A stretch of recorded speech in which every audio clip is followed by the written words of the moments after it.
এই যতীন, আর কত দূর যেতে হবে রে? বাবু আর একটু, এই সামনে বড় মায়ের বাড়ি। তোদের আমি তখনই বললাম যে মেয়ে আমার মান সম্মানের কথা না ভেবে অন্য ছেলের হাত ধরে চলে যায়, সেই মেয়ের বাড়িতে আমি যাব না। তাও তোর আমার কথা শুনলি না। বাবু আজ 10 বছর হয়ে গেল আপনি বড় মায়ের সঙ্গে কোনো যোগাযোগ রাখেননি। আর আমাদের বাড়িতে শেষ বিয়ে, বিয়ে বাড়িতে সবাই থাকবে আর বড় মা থাকবে না, সেটা কি ভালো লাগবে? ঠিক আছে ঠিক আছে, চল। চারিদিকে কি নোংরা, বাজে দুর্গন্ধ। এখানে কি মানুষ বাস করে?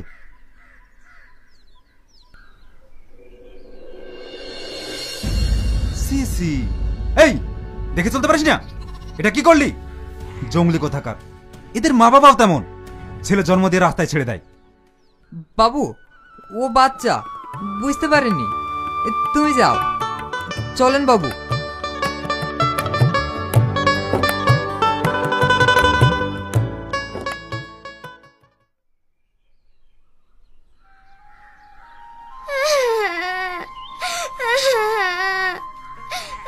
কি হলো সোনা, তুমি কাঁদছো কেন?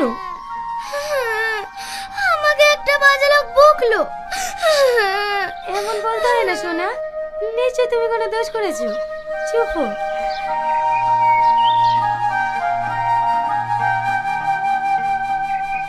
বড় মা, যতীন কাকা, আব্বা, তোমরা ভালো আছো?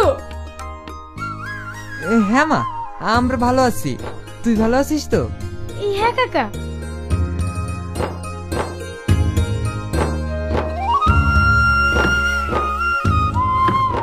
বসো আব্বা, আমি তোমাদের জন্য খাবারের ব্যবস্থা করি। থাক, যেটা বলতে এসেছিস তাড়াতাড়ি বল, আমার এখানে দম বন্ধ হয়ে যাচ্ছে। তুমি কি বলছো আব্বা? মেয়ের বাড়িতে আসলে কি কোনোভাবে দম বন্ধ হয়ে যায়? বড় মা, আগামী শুক্রবারে তো ছোট বোনের বিয়ে, আমরা তোকে নেমন্তন্ন করতে এসেছি। আমার ছোট বোনের বিয়ে? হ্যাঁ মা, তুই যাবি তো? আমার ছোট বোনের বিয়ে আর আমি যাব না? আমি তোকে যেটা বলতে বলেছি সেটা বল। মা, এই বিয়েতে শুধু তোর নিমন্ত্রণ থাকলো, জামাই বাবাজিকে নিয়ে যাস না। কাকা, এই বিয়েতে আমি যেতে পারবো না। যেখানে আমার স্বামী যাবে না সেখানে আমিও যাব না। সালমা, আজকে আমরা আরো 20 টাকার মালের অর্ডার পেয়েছি। আব্বা এসেছে, এটা আমাদের যতীন কাকা। ভালো আছেন আব্বা? ভালো আছেন কাকা? হ্যাঁ বা ভালো আছি। কিরে, আমাকে এখানে এইভাবে দাঁড়িয়ে রাখবি না যাবি? বাবু বলছিলাম, জামাই বাবুজি গেলে বা সমস্যা কি? কেন, কষ্ট হচ্ছে? ঠিক আছে, ওকেও যেতে বল। বড় মা, তোদের সবার নেমন্তন্ন থাকলো, তোরা সবাই একসাথে যাবি। আমরা আসছি মা।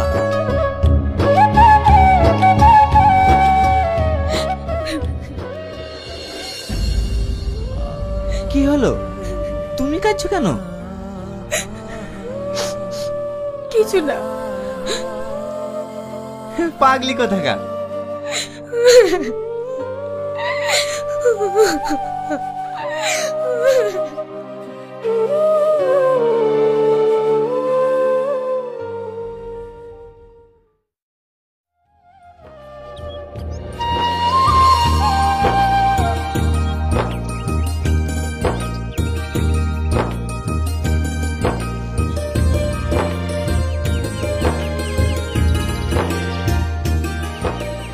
ভালো আছিস তোরা? হ্যাঁ ভালো আছি। নিজেরা কি অবস্থা করেছিস? কেন, আমি তো ঠিকই আছি। সে তো দেখেই বুঝতে পারছি, তোকে দেখে মনে হচ্ছে একটা জঙ্গলি ভূত। আর হবে না বা কেন? একজন ভিখারির সাথে বিয়ে হলে তার জীবনটা এমনই হবে। দেখ, আমি অনেক ভালো আছি। ও এই বাড়িতে প্রথম এসেছে, ওকে কিছু বলিস না। এসো, ভিতরে এসো।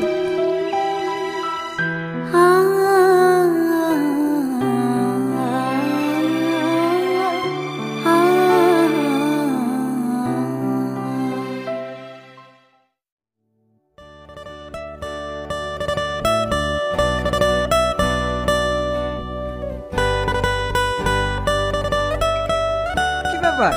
এ কেন এখানে? এই ভিখারিটার সাথে বসে আমাদের খেতে হবে নাকি? দেখো আজিজ, এটা হচ্ছে বাড়ি বড় জামাই, তোমার বড় ভাইরা, তাই চিৎকার না করে একসাথে বসে খেয়ে নাও। আব্বা, এত মিষ্টি, আমি সব খাবো।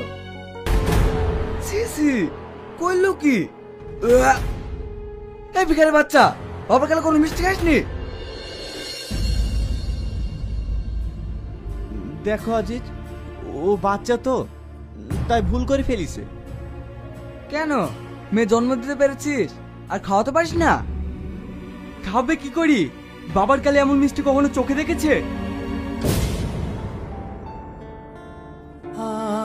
চল মা। আব্বু, আমি আরো মিষ্টি খাবো। আর মিষ্টি খেতে হবে না, চল। না, আমি মিষ্টি খাবো।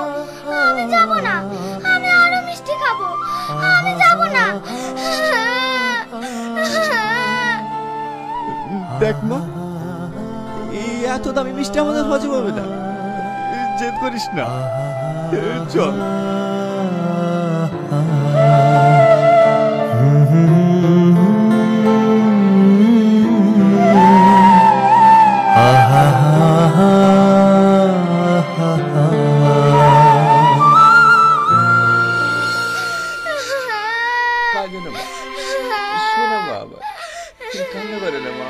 কি হলো? ও কাঁদছে কেন? মা, আমি মিষ্টি খাবো। তুমি যখন টিফিন খেলে তখন ওকে মিষ্টি দাওনি? হ্যাঁ খেয়েছে, কিন্তু বেশি মিষ্টি খেলে তো পেটে যন্ত্রণা করবে। আর তুমি কোথায় ছিলে? আমি একটু দাদির সঙ্গে দেখা করতে গেছিলাম। কাঁদিস নি মা, চল আমি তোকে মিষ্টি দিচ্ছি। না, ওকে আর মিষ্টি দিও না। কি হলো? তুমি কাঁদছো কেন? ও কিছু না, আমি শুধু এটা ভাবছি, আমি তোমার জীবনটা শেষ করে দিয়েছি। তুমি কোন বাড়ির মেয়ে, আমি তোমার যোগ্যই না। হঠাৎ করে তুমি এসব বলছো কেন? এ বাড়ির মানুষই এতটা ভালো, আমি এখানে না আসলে বুঝতেই পারতাম না। সত্যি, আমি তোমার এমন এক অবদার্থ স্বামী, তোমাকে বাবা মনোটার কষ্ট ছাড়া কিছুই দিতে পারিনি। তোর আজ নিজেকে খুব অপরাধী মনে হচ্ছে। এই পাগল, আমার কিচ্ছু লাগবে না গো, আমি তোমায় পেয়ে অনেক খুশি।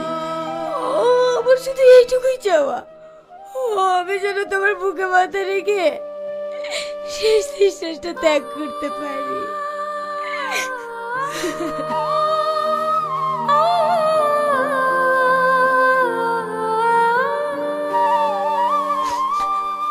আমি ওকে খাইয়ে নিয়ে আসছি, তুমি গিয়ে ধুবড়োটা দিয়ে আসো।